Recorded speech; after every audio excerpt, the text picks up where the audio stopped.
Yeah, so my name is Andrew Dix. I'm with Crowdfunding Insider. We cover the crowdfunding industry, and I'm really excited to be with, I think, the best panel of the entire event here today. And I'm just going to ask each of them to quickly introduce themselves.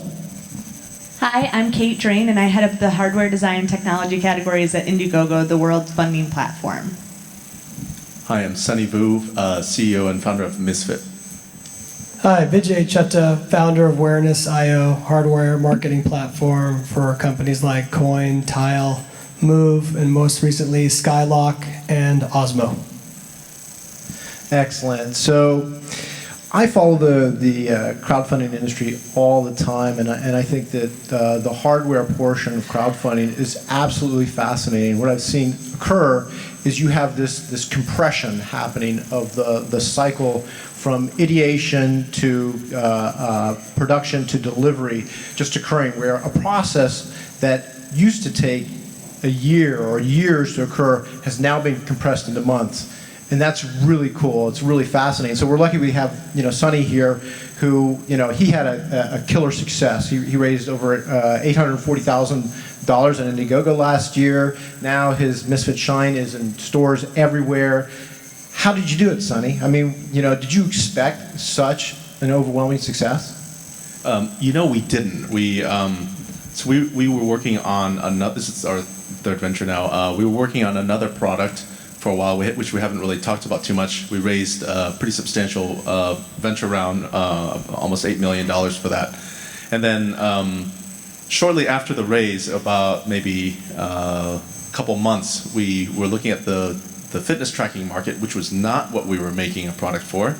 And we thought, wow, this is really taken off. I'm not really sure why people are buying these products yet, but I have a feeling I'll figure it out soon.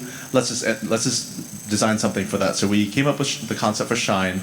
We didn't really have much, but we figured rather than making the same mistakes we did in our previous companies where, make it and they will come, well, it doesn't always happen. And when they don't come, you're kind of out of luck. And so we made Shine, a mock-up of Shine. We did the video, IndieGoGo, and we weren't sure whether we were going to do the product or not, so that's why we did the crowdfunding campaign. And then, so that's what we did. And the reason why we weren't sure that we were going to succeed was because our funding goals, $100,000, because we figured surely we could hit that. But even that, we were kind of scared. We hit the goals within 9.5 hours, and then the rest is history. It was really easy, wasn't it? It was a piece of cake. It wasn't, because we had to really time a lot of stuff, but we wanted to make sure that so we didn't do any advertising for it, no PR. We didn't have our PR. Basically, I begged 3 of my friends to write about it, and 2 of them did, and then it kind of took off from there. But we didn't know people like Vijay. If we did, it would have made life a lot easier. But so we just kind of went it on our own, and about a few weeks into the campaign, $850,000 from nearly 8,000 supporters from about 64 countries. And this is after being rejected from Kickstarter. There was an article written about us about it. Those guys at Kickstarter. No, and Sunny, you had the most impressive campaign prep deck ever. You guys had everything planned down to the minute. Yeah. So we have this deck that if anyone is interested, they can just email me, sunny@misfit.com. I can share it with you. So, I think, part of sometimes people think that crowdfunding is easy. It's not. It's a lot of work. That's, what makes a successful campaign. It's not just a cool product. That's why you have guys like Vijay. But then we have IndieGoGo. Recently I was doing some research on a marketing firm. Sorry, it wasn't your firm. And I was interested to read some of their propaganda that they said that working with IndieGoGo is really, really easy because they help you a lot, in contrast to one of their major competitors. So tell me, Kate, why is it so great to be on IndieGoGo? I like IndieGoGo because there's no application gets started. The reason that IndieGoGo was started in January 2008 was to eradicate gatekeepers, and in essence to give anybody the ability who has a great idea and connects with an audience that cares, that those should be the pathways to success, not being one more gate to say, or for someone to say no to. And so why IndieGoGo is amazing, and why I'm a person who used IndieGoGo to launch my own small business. It's called The Can Van. It's a mobile beer canning service for craft breweries. if you want to talk beer, we can talk about it later. So we knew about flexible funding. For us, it was very beneficial. For a lot of companies, it's very beneficial, as well as we have a global reach. Sunny, how many countries contributed to your campaign? 64, and that was one of the biggest learnings we had, and that was go international early. And now, in fact, 70% of our business, about 2/3 of our business is from overseas, outside the US. That is amazing. Like, absolutely amazing. And so for us, what we see is we get to be part of these stories. And also from a support standpoint is that we have, if you write support at IndieGoGo, for you or your contributors, you'll get a response 7 days a week from one of our happiness agents. And for me, like starting a business, it's scary. You put yourself out there, you're putting your entire trust into a company. And so we take that responsibility really seriously. Excellent. So now we're going to talk to Vijay. I want to ask him a question.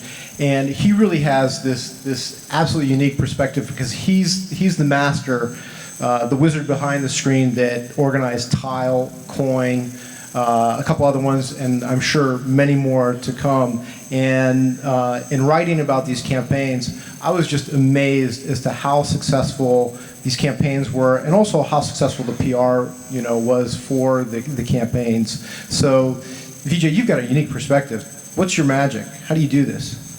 Well, I think part of our criteria of how we find these companies, we also invest in these companies, which is also unique from anyone that's been on the marketing side in tech in general. So for us, a couple things. One, we have a criteria. I guess it's the 3 P's and a C. One is people. Do we like the people? Are they going to be someone we want to work with when things are good and when they're bad? In hardware, there's going to be a lot of bad times. So no jerks. No assholes, no jerks. And if we could sniff that out, that's fantastic. 2 is, I think, is the pedigree. We were fortunate with Coin that Kanishk, the CEO, came from PayPal. He had a great background. I was really nervous about the idea of a credit card being something that the press would be interested in. We work with about 3,000 journalists and bloggers. And the first question I had for him was, hey man, what people are going to say, what about Google Wallet? This is what Google's been pushing for years. Why would somebody want a separate device? And he's like, well, here's the thing. The guy that ran Google Wallet's an investor in my company. So that made for an awesome story. And goes to show you that the investors and advisors you put behind your company matter. And then with Move, the fitness device that was very successful, hit $1 million in 14 days. It was really helpful that the developers were ex-Apple engineers and had worked on Halo at Microsoft. So I think consumers want to also trust. It's a new product from a new company you've never heard of. So you need to have some history of the people involved or even the investors. And then the last P obviously is product, a great product. We only pick 5% of the companies that apply. And then the C is capital. To me, I think the future of pre-sales and crowdfunding is actually you have to have money to make money.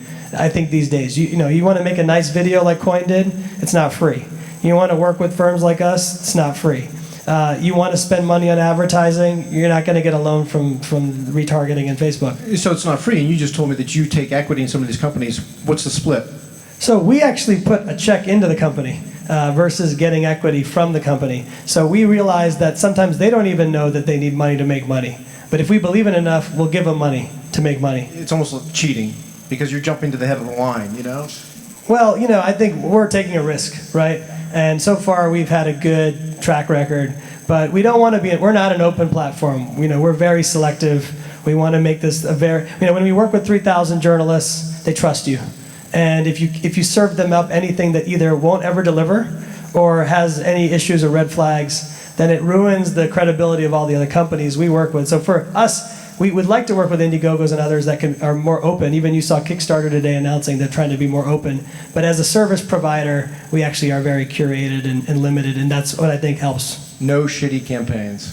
We're trying to avoid that, yes. Yeah, it's true. So, Kate, I'm going to ask you a question here because Vijay has not been using IndieGoGo, and I think all of your campaigns have been open source, or these guys are developers. They just build their own platform. Why should they not be using IndieGoGo? Why don't they come over to you guys and use your platform?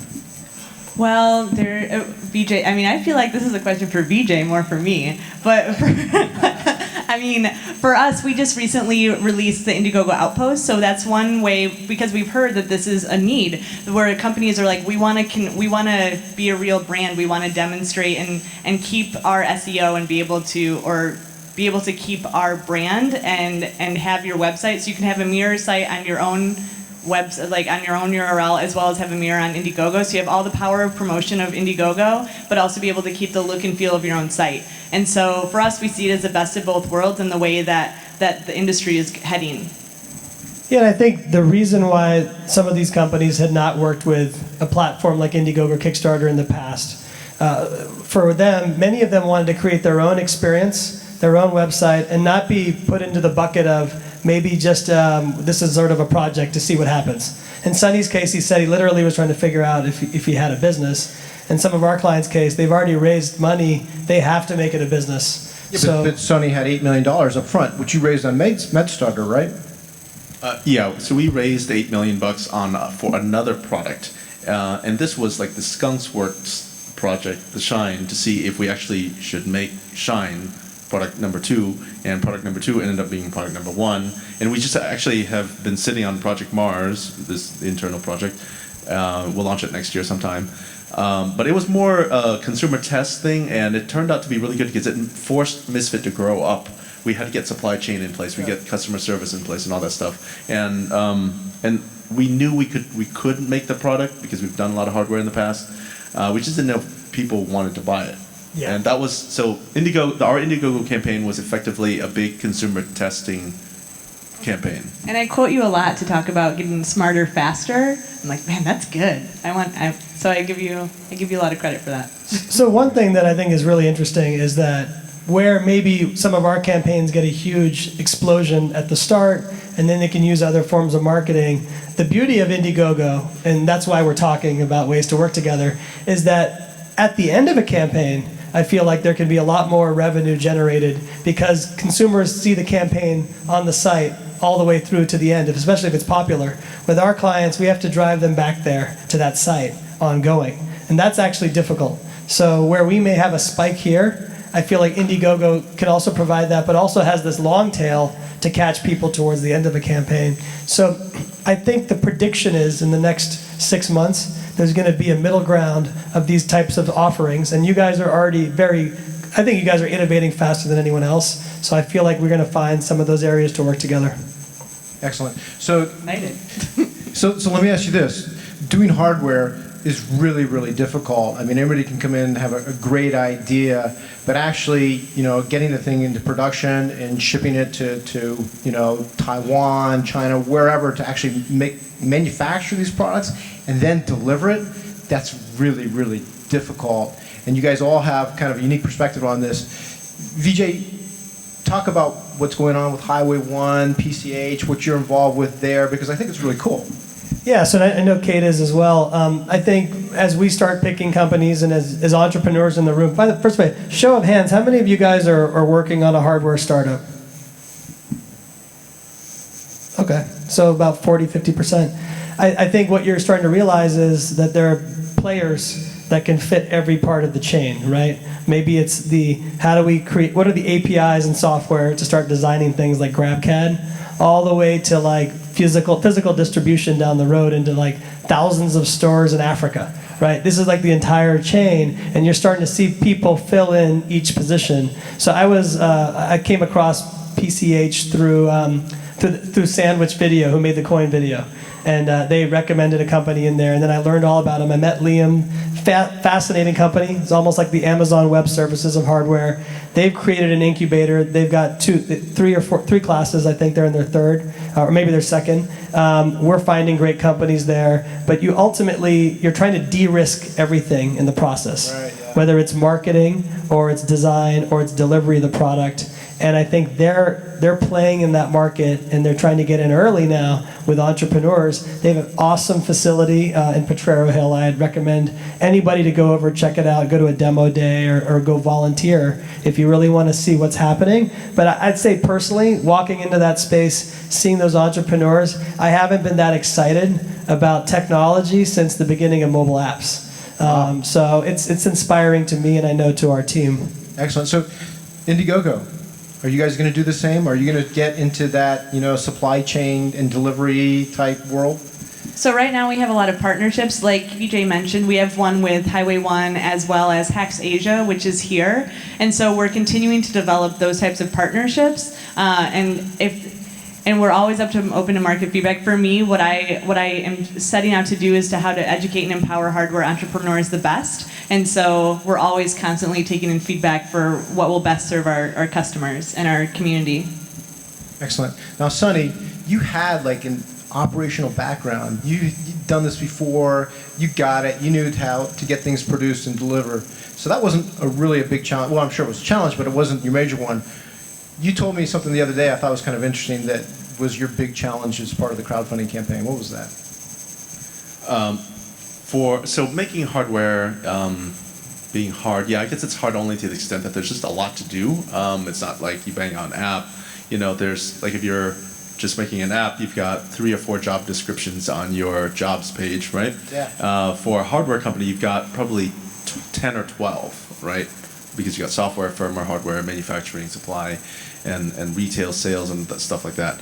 And so we've seen that in the past, shipped about 15 hardware products in the last decade, in the last over the course of 3 startups. The crowdfunding thing really was this test bed, and we knew nothing about it. But basically what we did was we studied a bunch of the campaigns. We studied the Pebble campaign, we studied the Ouya campaign, and like 10 different campaigns, and we're like, okay, I think we got it. And we just planned it out a lot. We planned out all of our, probably 5 or 6 of our updates. All of those were written before the campaign was ever launched. The timing of the press and the media, all of that was done well ahead of time. So there was a lot of planning involved. So it's pretty doable. It is a lot of work, but then again, it was just me and an intern at the time doing it. So did you deliver on time? We were late by 3.5 months, but at least we delivered. Kate? And I was like, but now you're an Apple store? That's pretty good delivery, by the way. Yeah, and the thing is, we had to change things. So originally, Shine, we designed it to be all metal and everything. So we actually couldn't get a Bluetooth signal out. So we actually had to use an ultrasonic protocol that we developed, a 2-way encrypted ultrasonic protocol, which is crazy. It was kind of Watch the video. The video explains. It was kind of cool to do the demo because we could actually put it in airplane mode and it worked. But your phone in airplane mode.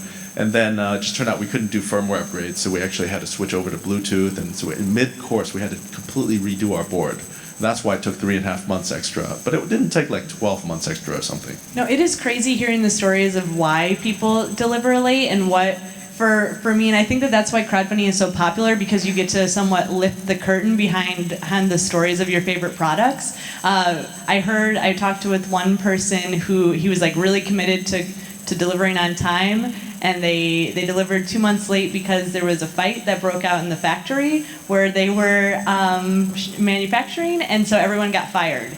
And he's like, That's really cool. Yeah, I you're like like, that. how do I like plan that into our crowdfunding campaign? What would You the can't. update video look like? I know, right? They need like a Yelp for factories, where you're manufacturing, right? I mean, you know everything then. Yeah, our problem was we couldn't actually find a factory that could make it, so we actually had to make it ourselves. We actually went to the individual. You made it domestically, or you made it in Taiwan or China? We went to Korea, actually, because we went to Taiwan and China. Couldn't find any companies that could do it because they pretty much all do plastic injection molded stuff, and that's like that you can do in your sleep. Like there's like a whole industry that can make that for you. But this is metal, man. It's hard, and so we actually had to find the CNC, had to find the anodizer, the diamond cutter, the laser driller, all of that, and then the technology, the circuits, and that was the easy part. But anyways, we had a lot of fun. It's all very doable, and crowdfunding is this incredible tool, and I'm just like incredibly grateful for it. This is kind of early too, in 2012, early-ish. It's very early. I just want to add to what Sonny's doing and to what a lot of these entrepreneurs in hardware are doing, which is so amazing. I mean, Microsoft had an announcement last week or 2 weeks ago where they were unveiling the new Surface. At the last minute, the CEO, Satya Nadella, decided to just X an entire laptop or whatever, tablet, that they showed him before the event. He's like, that's not even ready. It's not even ready to go. If a company like Microsoft can't even get their product ready for a demo, not even to ship, it's amazing that someone who's doing a launch campaign with his intern is able to deliver something as crazy, amazing as this technology and only be a couple months late. I mean, that's why this is all an amazing time to be in hardware, is entrepreneurs, that 3 or 4 person teams can unseat massive companies like Microsoft, Samsung. I mean, BlackBerry's taken years to develop those products. It's total disruption. Yeah, and there's, So cool. there's still challenges. I don't want to like paint too rosy of a picture, because one thing is what we also see is, you can get out the gate, come up with use some company to help mock it up and get the video going. Get IndieGoGo as a partner. Get Vijay to help drive the traffic. Awesome, and you'll get your first order. You'll get out there. You'll sell your first 10 to 20,000 units. But it's after 200,000 units. Now it gets hard, because now you got to have a brand. Now you got to really drive traffic. Now you really, I guess you got to go back to Vijay and say, hey, that campaign, you got us 10,000 orders. Well, we need another 500,000 orders. And we need to be sold in Russia now. So now we're talking about branding, and that's for us. That's a current challenge, because no one knows who Misfit is. No one's heard of it. So where do you see all this going in 12 to 24 months? I mean, you've been there, Sonny. You've done this. You get it. You know how it works. Where do you see it going in the next 12 to 24 months? What's going to happen? Well, I think it's become. I am no oracle, but I think it's become. You are quite an oracle. I can tell. It's become quite commonplace. It's almost weird if you don't crowdfund a wearable product. Right. It's like, what, you went on your or pre-order at least, right? So certainly that I think trend will continue to happen. I think what we'll see is we'll start to really see there will be kind of days of reckoning coming up, because I always get forwarded emails like, oh, this product is going to be really disruptive, and I'm like, look, it's far easier to announce a product than to actually make it, and it's far easier to make it than to make a product that can be made and to ship it. And so each hoop gets it gets harder. And so one is, I think there will be days of reckoning coming where we'll actually see whether any of these campaigns will deliver, because some of these announcements are pretty crazy. It's like, whoa, you can make that. You've just kind of solved the Nobel Prize kind of level problem. That's one. I think the second thing is I think we'll start to see people there being this ceiling where people are going to need to have an actual brand to really get mass traction, and we'll actually see if that happens for some of these smaller products. Vijay, where do you see this going? 12, 24, tell me. I think that my key lesson would be it's going to take money to make money. At every level, you should have money before you even go crowdfunding. You're going to need a ton of money once you're talking about where Sonny wants to go to the next level. If you look at how much money Fitbit's gotten and other players at that level, you're going to talk about funding rounds even up to 100 million plus happening for companies to become global brands. And then you're going to see companies like Basis going into Intel so they can be part of that. Well, Sonny just raised machine. $15 million, and he's still saying that it's tough to become a global brand. Yeah, but the silver lining, the good news, the hope is that this gets you a starting point. You can do it. You can have an idea. You can make a video. You can post it. You can get traffic. And then I think a lot of it is about product execution, and then the other part is the branding and product presentation. I will add one more prediction, which is if you look at the last 10 years of physical retail, Best Buy, Radio Shack, those kind of folks, and you look at what they've sold in their stores before Hardware 2.0, it's pretty fucking boring, pretty old stuff. I mean, Apple hasn't released a new device. It's boring to go in there. I mean, now, because of what's happening with Hardware 2.0, I feel like some of those physical distribution spots can be reinvented to have really cool products in them from really cool people with really cool stories from around the world. So next time you go into maybe a Radio Shack in 2 years from now, it's not going to look like 500 SKUs of batteries. Has anybody ever been in a Radio Shack? I mean, what are they? 3 people. But it's called Radio Shack. I mean, stop there. All right, let me shift gears here. But I would add to that, what also I see in the future is more of the bigger brands, because bigger brands are paying attention to this space, really paying attention. I can't even tell you how many big brands talk to me about we're thinking about doing something. And what I love about it, what I think is amazing and inspiring, because it comes from people on the stage, it comes from you, is that you're the ones making them take notice.